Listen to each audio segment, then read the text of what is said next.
हो गए, या फिर आपको बायोलॉजिकल क्लासिफिकेशन हो गई। तो ये जितने भी चैप्टर हैं, plant kingdom, biological classification, animal kingdom, बहुत ही इंपॉर्टेंट है। तो इसमें आपको ग्रिप होना चाहिए, इसमें आपको ग्रिप होना ही होना चाहिए, क्योंकि ये ऐसे चैप्टर हैं जिससे 4 से 5 मिनिमम क्वेश्चन तो आ ही जाते हैं। साथ ही साथ आपको ग्रॉस जो मॉर्फोलॉजी का चैप्टर है, मॉर्फोलॉजी ऑफ फ्लावरिंग प्लांट, ये हो गए। तो सेक्सुअल रिप्रोडक्शन हो गए, सेक्सुअल रिप्रोडक्शन ऑर्गेनिज्म हो गए। ये सारे चैप्टर ऐसे हैं कि जिसको आपको ऐसे आना चाहिए, लाइन बाय लाइन आना चाहिए कि अगर स्टेटमेंट क्वेश्चन भी बने तो आप कर सकें। तो इसका आंसर आप देख सकते हैं कि फर्स्ट है। एक्सप्लेनेशन भी दे रखा है, अगर आप देखें, the use of chromogenic substrate is during genetic engineering, not during gel electrophoresis. तो आप समझ गए कि नॉट ट्रू कौन सा है, नॉट ट्रू कौन सा सही नहीं है। तो इसका आंसर जो है आप अच्छी तरह देख सकते हैं कि फर्स्ट होगा कि the presence of chromogenic substrate give blue colour DNA band on the gel. ये गलत है। आप सभी को पता है कि कौन सा कलर देता है, ऑरेंज कलर देता है, ठीक है, ब्राइट ऑरेंज कलर देता है। तो ये सही आंसर होगा, ना कि ब्लू कलर देता है, ठीक है। अब सेकेंड क्वेश्चन की तरफ बढ़ते हैं। सेकेंड क्वेश्चन है, given below are two statement. Statement first, Mendel studied 7 pair of contrasting traits in pea plant and proposed the laws of inheritance. Statement second, 7 characters examined by Mendel in his experiment on pea plant were seed-shaped and and color, flower color and pod shaped and color, flower position and stem height. तो आप देख सकते हैं कि अब इसमें पूछा गया है, इन the light of the above statement choose the correct answer from the option given below, ठीक है। तो जैसा कि मैंने कहा कि आपको ये जितने भी चैप्टर है उसके लाइन बाय लाइन आना चाहिए। क्यों आना चाहिए? क्योंकि इससे स्टेटमेंट वाइज क्वेश्चन बहुत बनते हैं। और आपको पता है कि statement wise question, assertion and reason, ये बहुत ही इम्पॉर्टेंट है अगर आपको नीट में अच्छे रैंक्स हासिल करने हैं। अगर आप गुड स्कोर और गुड रैंक हासिल करना चाहते हैं तो आपको ये सारे आना चाहिए। और सारे कैसे आएंगे? जब आप एनसीईआरटी की लाइन बाय लाइन आप उसको अच्छे से पढ़ोगे। तो statement first is correct but statement second is incorrect. अब आपको देखना है कि इसका आंसर क्या है। अब देखिए, स्टेटमेंट फर्स्ट इज़ करेक्ट, यानी कि ये कह रहा है कि मेंडल स्टडीड ये बोल रहा है कि Mendel studied 7 pair of contrasting trait in pea plant and propose the laws of inheritance. तो आप देख सकते हैं कि आप इसका क्या देख सकते हैं कि क्या ये सही है या गलत है। तो देखिए, ये सही है। सही कैसे? क्योंकि मेंडल ने 7 पेयर ऑफ कंट्रास्टिंग ट्रेट के बारे में पढ़ा था, यानी कि 7 पेयर ऑफ कंट्रास्टिंग ट्रेट यानी कि 14 कैरेक्टर। तो ये तो सही है in pea plant. Second statement बोल रहा है कि 7 character are examined by Mendel in his experiment on pea plant were seed shaped and color, flower colored, pod shape and color, flower position and stem height. तो ये भी सही है, ये भी स्टेटमेंट सही है। इन्होंने 7 कैरेक्टर एग्जामिन किए थे, बाई मेंडल के द्वारा 7 कैरेक्टर एग्जामिन हुए थे। तो ये जो है आप देख सकते हैं कि ये दोनों ही ऑप्शन जो है ये सही है। तो बोथ स्टेटमेंट एंड करेक्ट, यानी कि इसका जो थर्ड ऑप्शन आप देख सकते हैं कि both statement first and second are correct. तो यहाँ आप ऐसे टिक लगा दीजिए, ठीक है। तो यहाँ आप देखिए, तो थर्ड वन जो है, थर्ड वन वो सही है। ये हो गया। अब इसके साथ ही साथ अगर आप देखें तो ये हो गए। अब थर्ड वन जो है आपका सही है। और अब फोर देखते हैं। एक साथ 3 क्वेश्चन जो है 103, तो वो कुछ ऐसा बोल रहा है कि विच of the following is incorrectly matched, ठीक है। पोरफायरा, फ्लोडियन स्टार्च, वॉल्वक्स स्टार, एक्टोकार्पस, फ्यूकोजैंथिन और यूलोथेरिक्स मैनिटोल। ये क्या बता रहे हैं? ये बता रहे हैं कि कौन से जो ऑर्गेनिज्म है, कौन से जो ये सारे के सारे जो ऑर्गेनिज्म हैं उनमें कौन से पिगमेंट पाए जाते हैं, कौन से पिगमेंट जो होते हैं एबंडेंट होते हैं, सबसे ज़्यादा पिगमेंट जो होते हैं कौन से मेन होते हैं। तो आप देख सकते हैं पोरफायरा जो है फ्लोरिडियन स्टार्च, ये आप देख सकते हैं। आंसर फोर्थ इसका दे रखा है। क्यों दे रखा है? यूलोथेरिक्स मैनिटोल क्यों दे रखा है? क्योंकि ये इनकरेक्टली मैच्ड है, इनकरेक्टली मैच्ड है, ये गलत है। क्यों गलत है? क्योंकि यूलोथेरिक जो है आप जानते हैं, इसको मैनिटोल जो होते हैं वो रोडो जो है वो आप फियोफाइसी है, जो ब्राउन एल्गी होते हैं, ठीक है, जो ब्राउन एल्गी होते हैं उसमें मैनिटोल पाए जाते हैं। और लेमिनेरिन और मैनिटोल पाए जाते हैं। और यूलोथेरिक्स क्या है? यूलोथेरिक्स जो है वो क्लोरोफाइसी है, ग्रीन एल्गी है, जिसमें आपको क्या पाए जाते हैं? मेन पिगमेंट क्या है? मेन पिगमेंट जो है स्टार्च है, ठीक है, स्टार्च है। तो जो यूलोथेरिक्स है वो कि क्लोरोफाइसी है, इसके वजह से ये आंसर जो है इनकरेक्ट है, क्योंकि यूलोथेरिक्स क्लोरोफाइसी है तो उसमें मैनिटोल नहीं पाया जाता है। मैनिटोल पाया जाता है फियोफाइसी यानी कि ब्राउन एल्गी में। तो explanation, the reserve food material found in Ulothrix green alga is starch, ठीक है। अब 104 यानी कि 104 क्वेश्चन देखें तो XO type of sex determination can be found in. देखिए XO type of sex determination जो है वो नीट का क्वेश्चन है, नीट में आया था। तो नीट में जो आया था 2020 में आया था, 2020 में आया था, कोविड के टाइम आया था। तो आप सभी ने इसको कहीं ना कहीं देखा होगा कि XO type of sex determination can be found in grasshopper, monkeys, drosophila, birds. तो आप सभी को पता है ग्रास होपर्स में ये पाए जाते हैं। XO type of sex determination can be found in grasshopper. Okay, 105 question देखे 105। The appearance of recombination nodules on the homologous chromosome during meiosis characterises. तो फर्स्ट ऑप्शन जो है वो है site at which crossing overs occur, second है terminalisation, third one is synaptonemal complex and fourth one is bivalent. अब आप सभी जानते हैं कि ये कौन से चैप्टर का है? Cell cycle and cell division जो चैप्टर है उसमें का ये क्वेश्चन है। और आपको पता है ये कितना इंपॉर्टेंट चैप्टर है। Cell cycle and cell division is a must है कि आपको पढ़ना ही है, बहुत ही इंपॉर्टेंट चैप्टर है। तो आप इसका आंसर देख सकते हैं, site at which crossing over occur. The appearance of recombination, recombination nodule कहाँ बनता है? जहाँ पे क्रॉसिंग ओवर होता है। क्रॉसिंग ओवर होते ही रिकॉम्बिनेशन नोड्यूल फॉर्म होते हैं और रिकॉम्बिनेज एंजाइम होता है जिसके वजह से ये रिकॉम्बिनेशन नोड्यूल्स रिकॉम्बाइंड होकर फॉर्म होते हैं, ठीक है। अब आप देखिए 103 पे ये हो गया, 105वां क्वेश्चन हो गया, ठीक है। इसके साथ ही साथ अब अगर देखें तो 106, तो इसके साथ आप देखें तो ये हो गया 106 पे अगर आप आए 106 यहाँ पे कि विच of the following is not a method of ex-situ conservation. ex-situ, in situ, ex-situ। ex-situ conservation क्या होता है? जहाँ पे कि उसके जो हैबिटेट प्लेस हैं, जहाँ पे वो ओरिजिन हुए हैं, वहाँ ना रख के कहीं और उसको प्रिजर्व किया जाए, उसको कंजर्व किया जाए। मतलब उसके नेटिव प्लेस से कहीं और जाके उसको प्रिजर्व करते हैं, उसको कंजर्व करते हैं, उस ऑर्गेनिज्म को, उस प्लांट को, ठीक है। तो उसको ex-situ बोलते हैं। ex-situ मतलब उसका वो घर नहीं है। अगर सही और सिंपल नॉलेज में बोले तो सिंपल आंसर में बोले कि उसके घर के अलावा कहीं और जाके उसको प्रिजर्व और कंजर्व करें, ठीक है। तो which of the following is not a method of ex-situ conservation, ठीक है। तो micropropagation, cryopreservation, in vitro fertilisation और नेशनल पार्क। अब आप सभी को पता है national park are the example of in situ conservation. In situ conservation है क्योंकि नेशनल पार्क वो पार्क होते हैं जहाँ पे पूरे एरिए को, पूरे फॉरेस्ट को उसको कवर कर देते हैं और उसमें जो होते हैं वो उसको आप बहुत तरीके से छू नहीं सकते। मतलब वो जो है इंसानों से अलग कर दिए जाते हैं और उनके वो नेटिव प्लेस ही होते हैं, उनके वो अपना ही प्लेस होता है, हैबिटेट होता है, उसी हैबिटेट्स में उनको कंजर्व करते हैं। तो ये नेशनल पार्क है, ठीक है। तो आप सभी को पता है कि अपने देश में 90 नेशनल पार्क है, ठीक है। तो नेशनल पार्क जो होते हैं वो इन situ होते हैं। और यहाँ पे पूछा है कि not a method of ex-situ conservation, तो आंसर जाएगा फोर्थ वन, ठीक है। आंसर जाएगा, आंसर क्या जाएगा? फोर्थ वन, ठीक है। ये फोर्थ वन जो है नेशनल पार्क, ठीक है। नेशनल पार्क ये आंसर है। 107 देखें तो 107 है वो कुछ यूँ बता रहा है कि identify the incorrect statement related to pollination, ठीक है। पॉलिनेशन, ठीक है।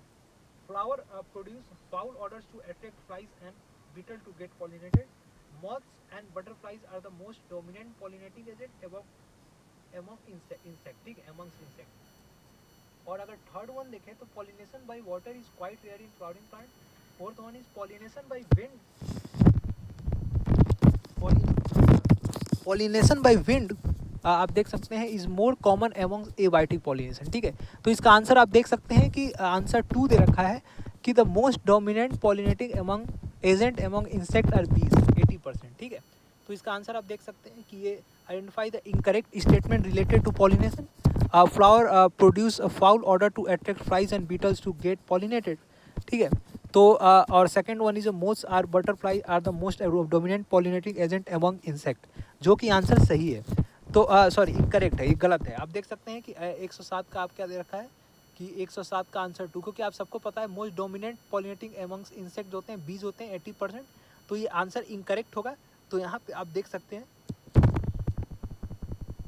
आंसर इनकरेक्ट है, तो आप ये वाला जो है आप ऐसे लगा दें, ठीक है, ये हो गया। और इसके बाद आप देखें तो यहाँ पे आप देख सकते हैं कि 108वां देखें, given below are the two statement first, the primary CO2 acceptor in C4 plant is phosphoenolpyruvate and is found in the mesophyll cell, ठीक है। स्टेटमेंट सेकंड, आप देख सकते हैं स्टेटमेंट वाइज क्वेश्चन बहुत आते हैं, तो आप स्टेटमेंट वाइज क्वेश्चन को यानी कि आप NCERT की लाइन बाय लाइन को थॉरली रीड करें, उसको अच्छे से पढ़ लें, ताकि आप जब एग्ज़ाम में बैठे एग्ज़ाम हॉल में बैठें तो आपको ये सारे के सारे आपको रिवाइज होता रहे और आप आसानी से इसको याद करके और स्टेटमेंट वाइज क्वेश्चन को लगा सकें।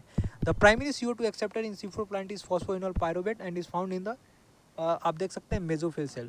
और स्टेटमेंट सेकंड है mesophyll cell of C4 plant lack rubisco enzyme in the light of the above statement, choose the correct answer from the option given below.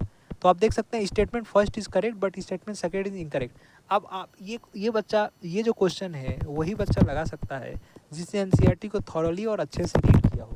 तो आप देख सकते हैं कि आंसर 3 है, both statement first and second are correct. Both statement first and second are correct क्यों है? क्योंकि एक्सप्लेनेशन आप दे रखा है, देख सकते हैं। The primary acceptor of CO2 in C4 plant is PEP, phosphoenol pyruvate, and is found in the mesophyll cell, whereas Rubisco enzyme is found in the bundle sheath cell, where it's help in fixing CO2 through C3 cycle. तो इसका answer third है। अब 109 यानी कि 109 पे चलते हैं। 109 question, in old trees the greater part of the secondary xylem is dark brown and resistant to insect attack due to secretion of secondary metabolites and their deposition in the lumen of vessels. B option, deposition of organic compound like tannins and resins in the central layer of the stem. Third one is deposition of suberin and aromatic substances in the outer layer of the stems. D, deposition of tannins, gums, resin and aromatic substances in the peripheral layers of the stem. And E option, presence of parenchyma cell, functionally active xylem elements and essential oil. तो इसका answer आप देख सकते हैं। अब ये जो है ये इसको क्या है कि आपको बहुत अच्छे तरीके से आपको इसको पढ़ना होगा और इसको अच्छे तरीके से आपको समझना होगा। तो इसका आंसर आप देख सकते हैं कि इसका क्या आंसर है 109 का। आप देखिए तो 109 का यहाँ ये मुझे लगता है कि शायद कुछ ऐसे हो गए हैं जो कुछ क्वेश्चन जो है गायब हो गए।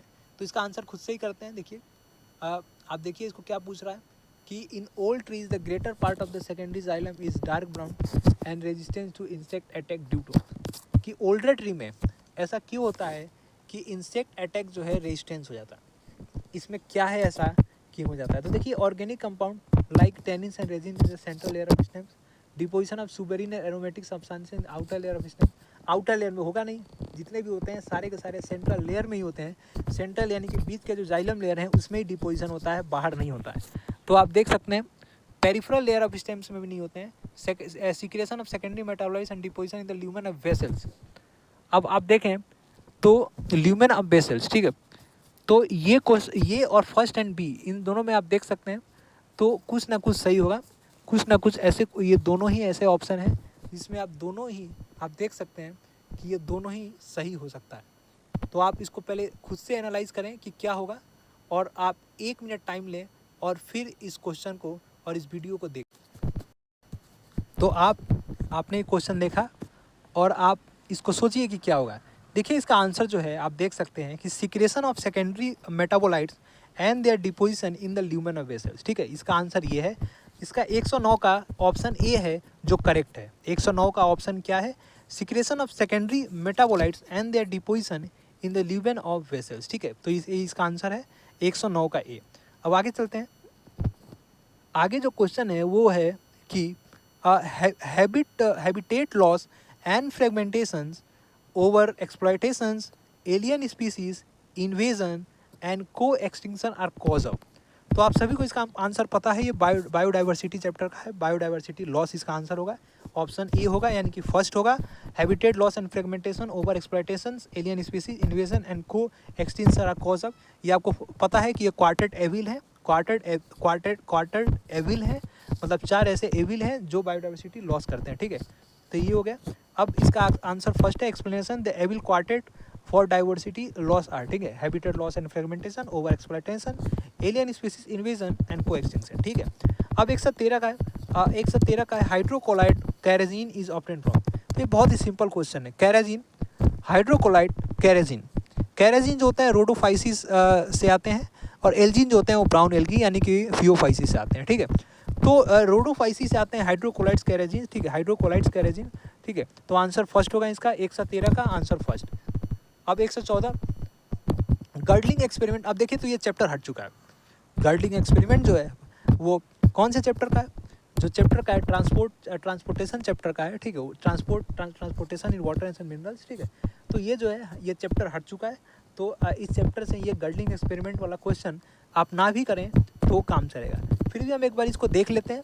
Girdling experiment was perform by plant physiologist to identify the plant tissue through which. तो इसका आंसर, अब answer fourth, food is transported, ठीक है। ये पहले करते थे बच्चे, अब ये चैप्टर हट चुका है, हाँ, ये चैप्टर डिलीट हो चुका है, ठीक है। अब आते हैं 115। 115 द फ्लावर्स आर जाइगोमॉर्फिक। देखिए बहुत इंपॉर्टेंट है ये जो मॉर्फोलॉजी चैप्टर है ना, ये बहुत इंपॉर्टेंट है, क्योंकि ये ऐसा चैप्टर है कि ये आपको आसानी से नंबर दे सकता है अगर आपको एग्जाम्पल्स याद हो तो। ये सीधे सीधे यानी कि डायरेक्ट क्वेश्चन पूछते हैं और आपको बस इसका आप कह सकते हैं तो ऑप्शन आपको पता होना चाहिए, सिर्फ ऑप्शन से ही इसका काम हो जाएगा, ठीक है। तो ऑप्शन आप देख सकते हैं, आपको बस एग्जाम्पल सारे रटने हैं मॉर्फोलॉजी के, और आप उसे आसानी से ये क्वेश्चन बना सकते हैं और आराम से 4 नंबर ले जा सकते हैं। तो देखिए, तो flowers are zygomorphic in mustard, gulmohar, cassia, datura and chilli, ठीक है। तो आप सभी को पता है कि इन पांचों में से आप देखना है कि ए सी डी कौन से सही है। तो देखिए पहले तो आप ये जाइए कि एग्जाम्पल ऑफ जाइगोमॉर्फिक फ्लावर्स क्या है, ठीक है। एग्जाम्पल्स ऑफ जाइगोमॉर्फिक फ्लावर्स हैं gulmohar and cassia. Example of actinomorphic flowers हैं मस्टर्ड, धतूरा एंड चिली, ठीक है। Mustard, datura and chilli and zygomorphic flowers जो हैं गुलमोहर एंड कैसिया, ठीक है। जाइगोमॉर्फिक फ्लावर्स यानी कि सिमेट्रिकल, ठीक है, सिमेट्रिकल जो होते हैं, बाई सिमेट्रिकल जो फ्लावर्स हैं, ठीक है। तो गुलमोहर एंड कैसिया, तो इसका आंसर आप समझ गए, BNC होगा, BNC, क्योंकि gulmohar and cassia are the example of zygomorphic plant, ठीक है, जाइगोमॉर्फिक फ्लावर्स, ठीक है, ये हो गया। अब आ जाते हैं 116 पे, ठीक है। तो which one of the following is not true regarding the release of energy during ATP synthesis through chemiosmosis, ठीक है। तो it involves movement of the proton across the membrane, ठीक है, to the stroma, reduction of the NADP to NADPH2 on the stroma side of the membrane, ठीक है, breakdown of protein gradient, breakdown of electron gradient है। तो इसका answer fourth है, breakdown of electron gradient. Which one of the following is not true regarding the release of energy during ATP synthesis through chemiosmosis, ठीक है, breakdown of electron gradient, ये हो गया, ठीक है। अब आ जाते हैं 117वें क्वेश्चन पे। The device which can remove particulate matter present in the exhaust thermal power plant. देखिए ये चैप्टर भी हट चुका है, आपको बता दें कि ये चैप्टर भी, लास्ट चैप्टर जो है बायोलॉजी 12th का, वो हट चुका है। तो इस क्वेश्चन को भी ना करें तो चलेगा, ठीक है। 118 पे आ जाए, 118 यानी कि 118 given below are two statement, one is label as assertions and the other label is reason, ठीक है। तो polymerase chain reaction is used in DNA amplification, assertion है। The reason one is the ampicillin resistance gene is used as a selectable marker to check transformation. तो in the light of the above statement choose the correct answer from the option given below. A is correct but R is not correct. तो देखिए assertion and reason जो होते हैं बहुत ही important है कि आप इसको अच्छे से करें। देखिए answer fourth, both A and R are correct but reason is not the correct explanation, ठीक है। एसेशन एंड रीजन बोथ ही करेक्ट है but reason is not the correct explanation of A, ठीक है। अब क्यों? क्योंकि देखिए PCR enables the amplification of billions of the copies of template DNA. Antibiotic resistance gene, that is ampicillin resistance and tetracycline resistance gene, act as a selectable marker to distinguish between transformant and non-transformant, recombinant and non-recombinant, ठीक है। तो आप समझ गए कि reason is not the correct explanation of assertion. 119 यानी कि 119 question, which one of the following plant does not show plasticity. देखिए प्लास्टिसिटी आप सभी को पता ही है चैप्टर कितना इंपॉर्टेंट है, कितना ही ज़्यादा इंपॉर्टेंट है, तो इसको आप कर लें। रिस्पायरेशन इन प्लांट बहुत ही इंपॉर्टेंट चैप्टर है, इसको आपको करना है। फोटोसिंथेसिस जो है वो बहुत ही इंपॉर्टेंट चैप्टर है। तो ये ऐसे चैप्टर हैं हाँ कि इसको आपके सारे एग्जाम्पल्स आपको टिप पे याद होना चाहिए, आपको क्वेश्चन देखते ही आ जाना चाहिए। तो which one of the following plant does not show plasticity, buttercup, हाँ ठीक है, और मेज, कॉटन, कोरिएंडर, ऐसा क्वेश्चन पूछते ही है। तो आपको पता है मेज इज नॉट अ आंसर, मेज is not a example of plasticity, ठीक है। कॉटन एंड कोरिएंडर, बटरकॉप, ये सारे के सारे प्लास्टिसिटी हैं, बट जो मेज है वो नहीं है, क्योंकि plant follow different pathway in response to environment और phases of life to form different kind of structure, the ability is called plasticity, ठीक है। Example heterophyll in cotton, coriander and larkspur, in such plant the leaves of the juvenile plant are different is safe from those in mature plant, ठीक है। तो ये heterophylly show करते हैं क्योंकि इनके जो प्लांट के जो लीफ जो होते हैं, juvenile plant are different, leaves जो होते हैं जुवेनाइल प्लांट में जो होते हैं, ठीक है, जुवेनाइल प्लांट में वो उनके स्ट्रक्चर कुछ और होते हैं, और जब वो मैच्योर होते हैं तो उनके लीव्स के जो स्ट्रक्चर होते हैं वो कुछ और होते हैं, तो हेट्रोफिली शो करते हैं। तो ये प्लास्टिसिटी के एग्जाम्पल है, but maize is not the example of plasticity, ठीक है। ये हो गया। The process of translation of mRNA to protein, ठीक है, begin as soon as both the subunit join together to bind RNA, the tRNA is activated and the larger subunit of ribosome encounter mRNA, ठीक है। The small subunit of ribosome encounter mRNA. Fourth one is the larger सब unit of ribosome encounter mRNA। तो इसका answer third है। हाँ, क्यों third है? हाँ, क्योंकि the small subunit of ribosome encounter mRNA, ठीक है। आप सभी को पता है small amount of ribosome encounter mRNA, messenger RNA पे स्मॉल अमाउंट ऑफ राइबोसोम जाके जुड़ जाते हैं, तो translation of mRNA to protein begin as soon as, ठीक है। ये हो गया। 121 का देखें तो read the following statement and choose the set of the correct statement, ठीक है। You chromatin is loosely packed chromatin, आपको पता है ये कितना इंपॉर्टेंट चैप्टर है, मॉलिकुलर बेसिस ऑफ इनहेरिटेंस का ये क्वेश्चन है, मॉलिकुलर बेसिस ऑफ इनहेरिटेंस, हाँ ठीक है। और जेनेटिक्स जो है, जेनेटिक्स बहुत इंपॉर्टेंट है पढ़ना। जेनेटिक्स के जो मेन दो चैप्टर हैं वो principle inheritance and molecular basis of inheritance, ये बहुत इंपॉर्टेंट है कि इसको आप करके ही जाएं, क्योंकि सबसे ज़्यादा गलत होने के जो चांसेस होते हैं इन दो चैप्टरों में भी होते हैं, ठीक है, इन दो चैप्टरों में ही होते हैं, ठीक है। ये हो गया। तो euchromatin is loosely packed chromatin, heterochromatin is transcriptionally active, C histone octamer is wrapped by negative charge DNA nucleosome, D histone are rich in lysine and arginine, E a typical nucleosome contain 400 base pair of DNA helix, ठीक है। तो choose the correct answer from the above given below, ठीक है। तो आप देख सकते हैं कि आंसर फोर्थ है, आंसर फोर्थ है। You chromatin is loosely lightly stained chromatin, ठीक है। Heterochromatin is transcriptionally inactive, a typical nucleosome content 200 base pair of DNA helix. तो आप देख सकते हैं आंसर फोर्थ क्यों है, BACD है, ACD। You chromatin is loosely packed, ठीक है, लूजली पैक्ड क्रोमेटिन होते हैं, ठीक है, और डेंसली स्टेन्ड होते हैं, आप देख सकते हैं लूजली पैक्ड होते हैं, ठीक है। तो लूजली पैक्ड होते हैं। Heterochromatin is C histone octamer is wrapped by negative charge DNA nucleosome, आप सभी को पता है DNA जो होते हैं नेगेटिव चार्ज कंटेन करते हैं। और डी जो है histones are rich in lysine arginine, ठीक है। ये आपको पता है कि बेसिक अमाइनो एसिड है, बेसिक अमाइनो एसिड, ठीक है, लाइसिन एंड अर्जिनिन, ठीक है, बेसिक अमाइनो एसिड है, ठीक है। तो आंसर फोर्थ हो गया। अब आ जाते हैं एक सब ये हो गया, ठीक है। तो अभी के लिए हम क्या करते हैं कि सिर्फ इतने क्वेश्चन को ही देखते हैं, फिर आपको मैं इसका नेक्स्ट पार्ट लाऊंगा बहुत जल्द, ताकि आपका टाइम भी वेस्ट ना हो और आप छोटे छोटे टाइम में ही 20-20, 25, 30-30 क्वेश्चन आप देखते रहें। तो अभी के लिए हम इतना ही रखते हैं, और फिर नेक्स्ट पार्ट में इसके और भी क्वेश्चन लाऊंगा और आपको सारे बायोलॉजी के प्रीवियस ईयर क्वेश्चन करा दूंगा, चाहे वो आकाश के हो, चाहे वो LN के हो, और चाहे नीट में ही आए क्वेश्चन क्यों ना हो, आपके एग्जाम तक इस चैनल पे मैं सारे PYQs करा दूंगा और उसके आंसर साथ में लाऊंगा, जिससे कि आपको आसानी हो, कि आपको कोई कन्फ्यूजन ना हो कि इसका आंसर क्या है। तो और एक्सप्लेनेशन भी साथ में रहेगा, जिससे कि आप उसी टाइम एक्सप्लेनेशन समझ सको और आपको उससे भी फर्दर याद होता रहे, आपको NCERT की लाइन बाय लाइन ना पढ़ना पड़े।